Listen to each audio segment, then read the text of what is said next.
गर्मियों की छुट्टियों में पीयूष अपने कॉलेज से शिमला के एक छोटे से गांव में अपने दादा दादी के पास आया था। गांव का माहौल हमेशा से उसे बहुत पसंद था।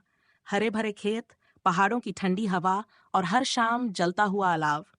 लेकिन इस बार गांव का माहौल कुछ अजीब था। चारों तरफ एक अजीब सा सन्नाटा फैला हुआ था और गांव वाले चेहरे पर डर का साया लेकर घूम रहे थे। रात को खाना खाते वक्त पीयूष ने अपने दादाजी से पूछा, दादाजी, सब लोग इतने डरे डरे क्यों लग रहे हैं? क्या हुआ है यहाँ? दादी ने हल्की आवाज में कहा, बेटा, यहाँ पिछले कुछ हफ्तों से कुछ अजीब हो रहा है। गांव में एक चुड़ैल आ रही है। हर रात वह गांव के हर घर का दरवाजा 3 बार खटखटाती है और जो भी गलती से दरवाजा खोल देता है उसके घर वाले अगले दिन गायब हो जाते हैं। किसी को नहीं पता कि वे लोग कहाँ चले जाते हैं। पीयूष को ये बातें सुनकर पहले तो हंसी आई, लेकिन दादा दादी के चेहरों पर डर की लकीरें देखकर उसे लगा कि शायद ये मजाक नहीं है। उसने पूछा, किसी ने उसे देखा है क्या? दादाजी ने जवाब दिया, नहीं बेटा, किसी ने उसे ठीक से नहीं देखा। लोग कहते हैं कि उसकी परछाई दिखती है, लंबी सी काली छाया जो धीरे धीरे दरवाजे के पास आती है और 3 बार दस्तक देती है। और अगर कोई दरवाजा खोल दे तो बस फिर वही आखिरी बार होता है जब वह दिखता है। उस रात पीयूष बिस्तर पर लेटा तो उसके मन में इन बातों की गूंज थी।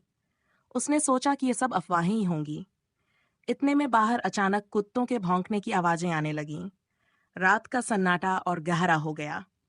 पीयूष की आंखों में नींद नहीं थी और वह सोच रहा था कि क्या वाकई ऐसी कोई चीज होती है या फिर ये सिर्फ गांव वालों की मनगढ़ंत कहानी है। अचानक रात के लगभग 2 बजे के आसपास पीयूष को ऐसा लगा जैसे कोई उनके घर के दरवाजे पर दस्तक दे रहा है। 3 बार साफ साफ दस्तक की आवाज आई। पीयूष का दिल तेजी से धड़कने लगा। उसे लगा कि शायद यह सब उसकी कल्पना है। लेकिन जब उसने दादी की घबराहट भरी आवाज सुनी तो वह उठकर उनके पास गया। दादी बहुत डरी हुई थीं और दादाजी के पास बैठी थीं।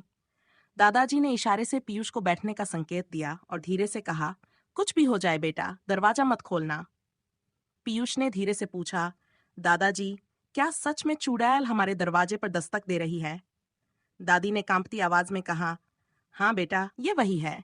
हर रात किसी के दरवाजे पर दस्तक देती है।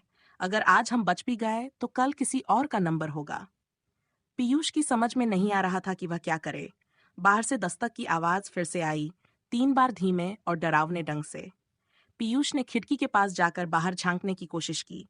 बाहर घना अंधेरा था, लेकिन उसे ऐसा लगा जैसे कोई काली छाया उनके घर के सामने खड़ी है। पीयूष ने दादाजी से धीरे से कहा, दादाजी, हमें पुलिस को बुलाना चाहिए या किसी को इसकी जानकारी देनी चाहिए? दादाजी ने उसे शांत करते हुए कहा, बेटा, गांव वाले पहले ही बहुत कोशिश कर चुके हैं। लेकिन जिस भी घर में पुलिस या गांव वाले ज्यादा सतर्क हो जाते हैं, उसी घर के लोग अगले दिन गायब हो जाते हैं। ये सब बहुत रहस्यमय है। रात ऐसे ही गुजर गई। पीयूष की पूरी रात आंखों में ही कटी। सुबह होते ही उसने देखा कि गांव में और भी लोग गायब हुए हैं। गांव वाले एक दूसरे से इस बारे में बातें कर रहे थे, लेकिन हर कोई बहुत डरा हुआ था। किसी को नहीं पता था कि इस समस्या का हल क्या है।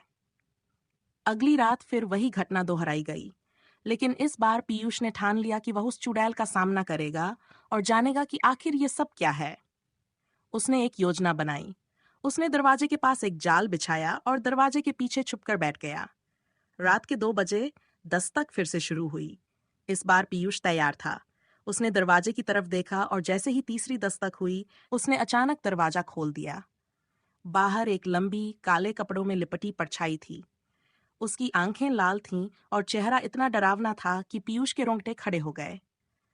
पीयूष ने हिम्मत बटोरी और उस परछाई से पूछा, तुम कौन हो और गांव वालों को क्यों तंग कर रही हो?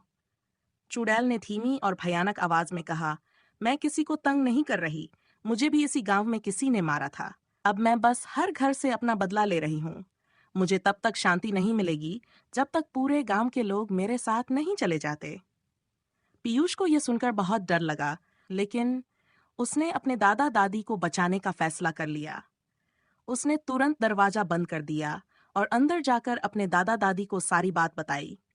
उन्होंने गांव वालों को इकट्ठा किया और सबने मिलकर एक पुजारी को बुलाया। पुजारी ने गांव में एक विशेष पूजा करवाई और चुड़ैल को शांति दिलाने के लिए प्रार्थना की। उस रात के बाद से गांव में चुड़ैल की दस्तक सुनाई नहीं दी। गांव वाले अब चैन की सांस ले रहे थे और पीयूष ने भी राहत की सांस ली। उसने ये सीख लिया कि डर चाहे कितना भी बड़ा क्यों न हो, अगर उसका सामना किया जाए तो वह कमजोर पड़ ही जाता है।